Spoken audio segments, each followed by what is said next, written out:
Yo, what is going on? I am Spartacris with the Generational Gaming and Entertainment Network. What's up, GGEN? Scythe X, I see you already in the chat. This is a big episode. We had a lot come out, or, well, we didn't have a ton come out, but one of the things that came out was a big portion of what I watched. The Zack Snyder cut of the Justice League released on Thursday, 4 hours long. I watched it. And now I'm finally, I took a few days to kind of get myself together, get my thoughts together, and really come to terms with how I really felt about it. And I'm ready to talk about it now. So I got a lot to talk about. I watched Falcon and Winter Soldier this weekend. I watched episode 1 of the second half of the final season of Vikings. I watched Diamonds Are Forever. And then the Snyder Cut. The Snyder Cut by far is probably the biggest thing that I have watched. I got a lot of notes and a lot of things I want to talk about, but because it's so much, I'm gonna do this in a two-parter. So part 1 of the show of this week of tonight is gonna be Falcon and the Winter Soldier, Vikings, Diamonds Are Forever, and I will give a quick spoiler-free thought and review on the Snyder Cut. I'm just going to take a 2-second break, and then I'll do part 2. And for part 2, I am going to do a deep dive into some of the things that I felt were the reason why some of the differences that I kind of made notes of that are big differences that really deserve to be talked about. So kind of without further ado, I'm just going to jump right into it. First, I'll start with Falcon and the Winter Soldier. So I watched this over the weekend, and I mean, I was super excited for this. It was a great start to the show. My biggest disappointment was that it's only 6 episodes, so I kind of felt like they didn't kind of come out swinging like I thought they would. Scythe X, the Falcon was dope, and you say that way better start than Wanda. Yes, I do agree. It was a better start than WandaVision, mainly because WandaVision kind of went for a lot of almost theatrics in the beginning, whereas this kind of got right into it with Falcon and the Winter Soldier. I don't like that by the end of the episode they weren't together. To me, it almost feels like they should have spent 1 episode establishing each character where they are at this moment, and then at the end, bring them together. 6 episodes is not a lot of time for them to build out this with this slow pace like this. So for me, it was a little slow of an episode. I think that we got a phenomenal action scene with Falcon flying through the air. It's an excellent showcase of the kind of special effects we can get out of these Disney Plus Marvel shows. I mean, it looked like we were watching a movie. To me, it didn't seem any different than seeing Falcon do his thing in the air. And one thing I do want to say specifically about Falcon is, when they first introduced him into the MCU, I was kind of like, it's just, he's got wings. We have plenty of characters who can fly. How badass or how cool can he be? And every time they bring him back and they show him fighting and doing more and more stuff, they have made him more and more of a badass. He comes out with these moves, creative ways to use the wings. The little red wing that pops out of his back plate, like all these things have just won me over as a fan. I do love Anthony Mackie. I think he's a great actor. I don't like that he was busting Eminem's chops in 8 Mile, but I've long forgiven him for that. But they've done a great job with him. Winter Soldier, I always thought was a cool character. He's got arguably one of the more tragic backstories in the MCU. So I like the idea of him doing therapy, trying to come to terms with, or come on good terms with some of the people that he's wronged, especially the innocent people. As far as he's concerned, I love seeing that quick scene of him pulling off an assassination, and just to kind of see how ruthless he is. We always knew he was a bad guy, but here he just kills an innocent person that had nothing to do with anything. They just happened to be there. So it's a good way of keeping the characters 3-dimensional and kind of letting us know that they made mistakes and they're trying to atone for them. But my favorite part of the new Captain America that they revealed at the end of the episode is that he's the same guy from 21 Jump Street, who says he's going to bust through the annals of the football history with Channing Tatum's character.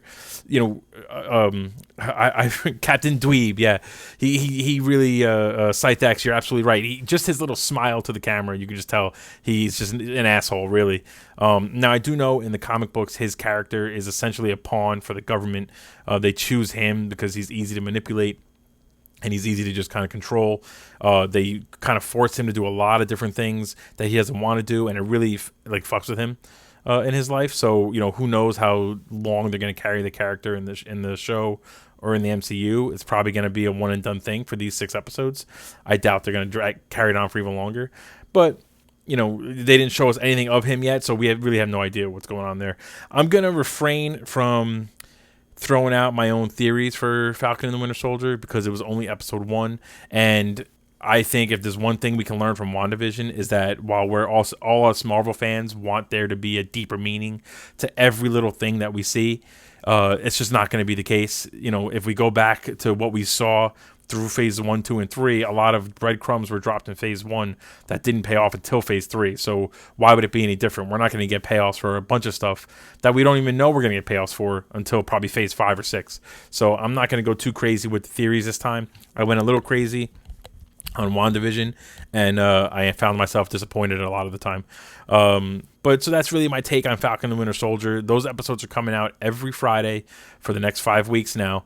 And once that's done, we actually have a bit of a break because in some random news that really isn't a surprise. Black Widow was now moved to June, I believe, or July maybe, coming out on Disney Plus, but you're gonna have to pay $30 through the premiere access.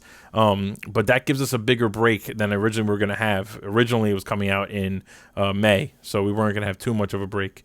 I don't know if the delays or if the rescheduling of the movies and them coming out at the same time on Disney Plus is going to change anything with the shows. Right now, it's just the movies that were delayed. So Loki comes out, I think, in July. So it's going to be right between the two, I think. If I remember correctly, I think Loki and Black Widow are going to be pretty much out at the same time. So what? Scythe X is saying June, but let me find out because now I'm curious. I did share it the other day. Let's see. Your Loki release date is going to be... Scythe might be right. Oh, June 11th. All right. So we get Loki in June, and then we get Black Widow in July. So at least it's not as big of a wait. It's still a few months, though, which is, I was kind of looking forward to every 2 months, essentially, having a new Marvel property. But so that's all. That's it for Falcon and Winter Soldier. Then next I want to talk about is Vikings. For anyone who hasn't seen this show, if you're a fan of epic period piece kind of shows, Vikings started off on the History Channel, and honestly, I was a little skeptical about it at first, but it ended up being one of the best shows out there that I've ever seen. Travis Flamel played Ragnar Lothbrok, which was based off of a real Viking or a group of real Vikings. The show is essentially about his kids, and it's about his kids, his legacy and how his kids carry his legacy going forward. We are now on the second half, or it ended already technically, but I'm catching up on the second half of the final season. I watched episode 1 this weekend, and spoiler alert, Scythe, I see your boy loves the show. It's honestly worth watching, but I'm going to give you a big spoiler for the second half here. Bjorn Ironside. Now, if you watch the show, you'll know who I'm talking about. If you haven't watched the show, like you say you haven't, then this isn't really going to mean much to you. But he dies in one of the most badass ways possible. He's Ragnar Lothbrok's first kid, and he has basically spent the entire show living up to his dad's shadow and earning his right to be king and kind of ruling the land. He basically gets mortally wounded at the end of the first half of the last season, and in the beginning of this episode, you see that he's essentially dying slowly. And this is a very Ragnar thing to do. Instead of just going out like a chump laying in his bed, he puts his armor on. He gathers the many kings and lords and whatever of Kattegat and the Viking lands, and he rides out on his horse to show his enemies that you can't kill fucking Ragnar. It's such a great scene and a great way for him to end. And at first, when I realized he was going to die, I was not happy about it. But with the way it happened, I was very satisfied. So I will watch one episode a week at least. I'm going to try and maybe do two for next week. But I was able to get through the first one, and we're going to finish this. I don't want it to end too quickly because I love this show so much, but I do got to get through it at some point. And then before I move on to the Snyder Cut, to Justice League, I just want to talk about Diamonds Are Forever. So last week I talked about On Her Majesty's Secret Service with George Lazenby as Bond, and I mentioned how he was terrible as Bond. That whole movie was pretty much the worst Bond I've seen so far. Just based off of that week, I already knew that Sean Connery was a better Bond. He came back to do one more movie, which was Diamonds Are Forever, and instantly the moment he shows up on screen, I was like, all right, I can see why people like this guy as Bond. I have to... Scythe, which old one during your watches is your favorite so far? I'd probably say Goldfinger is my favorite Bond movie so far, just because it has some classic lines that I didn't even realize were parodied by Austin Powers until I watched this movie. This one is a close second, though, because this one had a little bit better action, had a better kind of story, something a little more coherent of a story, and this one actually followed through with the fact that Bond and Blofeld met each other before. So I don't know, last week, if you didn't see it, they met in not on Majesty's Secret Service, Thunderball, and it was like a good scene, a little bit it was serious for a minute, then kind of fell off the rails, but they met. Then on Her Majesty's Secret Service, they meet again, but they don't even acknowledge that they know each other. They act like they don't know each other. By the end of the movie, you would think that they met for the first time. Then they go back to this one, and they know each other again. The fact that this movie starts off with Bond killing Blofeld, at first, it actually fooled me. For a while, I thought maybe he actually did kill him, and that was it. All this build up for nothing. But then, when he reveals that there's multiple people who look like Blofeld, and all the fighting at the end, it was definitely a good follow up. And as far as I'm concerned, On Her Majesty's Secret Service never happened. So if you're gonna start watching Bond, just skip On Her Majesty's Secret Service. You don't need to watch it. It's gonna be a waste of time. It still had some of the classic Bond, terrible acting, terrible fighting, people dying. There's a scene where Plenty O'Toole, which is the name of the Bond girl, which is one of the worst names ever, an insect comes near her and she goes, that's her reaction. It was just insane. And also Bond kills one of the Blofelds. He gets stabbed in the head after waits a beat and then goes, and falls over. It was ridiculous. But otherwise, I'm glad it's over. Now on to the next one. And the next one is Roger Moore. So I get to actually move on now and see a new Bond, and I can give you a better idea of who my favorite Bond is. And now on to the movie of the hours, the Snyder Cut. So before I go into the spoiler deep dive, I do want to just say I'm going to share this recap, part one, spoiler free, on the Justice League movie, and then I'll share a second video, which will be part two for the Justice League movie. I thought it was amazing. When going into this movie, I did not think it was going to be that much better. I somewhat enjoyed the Justice League when it came out. I thought it was a step up from what had come out before it.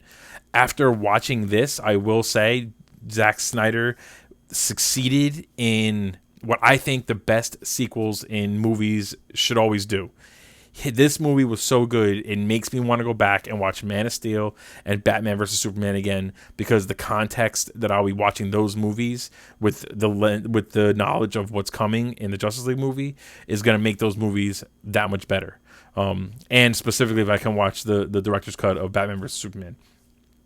I think the right way to look at this is, instead of Zack Snyder controlling all of the DCEU, really we have to look at it as his movies are Man of Steel, Batman vs. Superman, Justice League, and fingers crossed, because I see the hashtag is out there, we get a Justice League 2 and 3 under his belt too. Clearly, this movie proves that he had a story he wanted to tell over a few movies, and we just needed to give him time to do that.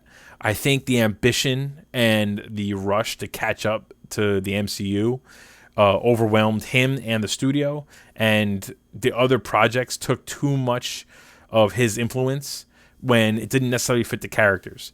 I think the problem is in the MCU, Guardians of the Galaxy and Thor Ragnarok are very different movies than Captain America, Winter Soldier, and Civil War. You wouldn't call them the same. They have some similarities, some of the classic Marvel banter and laughing and jokes and whatever. The action is always top notch, but the overall style of the movies are different. Black Panther is a very different movie than Ant-Man. The Hulk, the Incredible Hulk, is a very different movie than Iron Man. And I think the problem with the DCEU is Man of Steel was a much fresher take on Superman, and fans kind of flocked to it, even though some people didn't like that he snapped Zod's neck, which, for the record, I was all for that. But then they basically said, okay, since that did well, let's apply that same aesthetic to every single movie that comes out. And while I agree there are a lot of problems with Batman vs. Superman, again, after watching this movie, when I go back and watch those, a lot of things are just going to make sense and a lot of things are going to click. So Scythe X did his own Scythe Cut review of the Snyder Cut. And in that review, he gave Zack Snyder an applause. And I'm going to follow suit and do the same thing. Good job. Thank you, Zack Snyder, for finishing this movie, doing it your way. It was really hands down better than the Whedon cut. Besides the jokes, I will say the only thing that to me should have stayed in the movie was the scene when Aquaman sits on the lasso of truth. Scythe also said the same thing.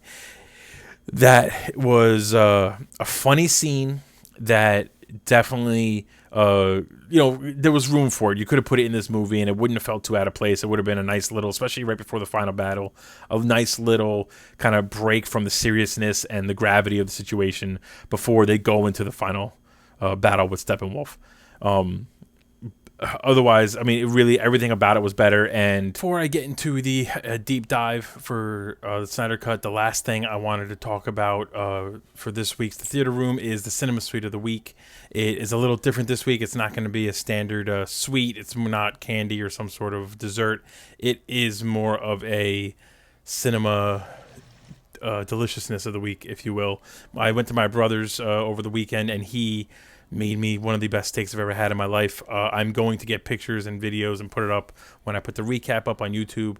I can't even put into words how delicious it was. It was fantastic.